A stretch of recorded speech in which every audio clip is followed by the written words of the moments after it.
Muhterem cemaat, быел ел сайын кебек октябрьнең 12 числосында саат 11-дә Хәтер көне башлаячак. Һәр хәлдә һәр татарның бу Хәтер көненә килүе бик мөһим. Чөнки безнең бабаларыбызның батырлыгын, аларның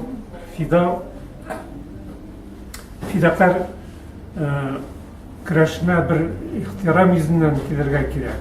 Һәм милләтне укмаштыру йөзеннән дә килергә кирәк бу Хәтер көненә. Чөнки әгәр без онытсак бабаларыбызны, без милләт дигән түгел дигән сүз. Шуңа күрә тагын да бер аралашу, милләтне укмаштыру көннән файдаланыйк. Чөнки соңгы вакытта бит теге буржуаз җәмгыятькә күчәбез дип кешеләр бик аралашмый башлады. Чаралар да андый күп түгел. Шуңа күрә менә хәтта шул яктан файдаланыйк, бөтенебез дә килик Хәтер көненә.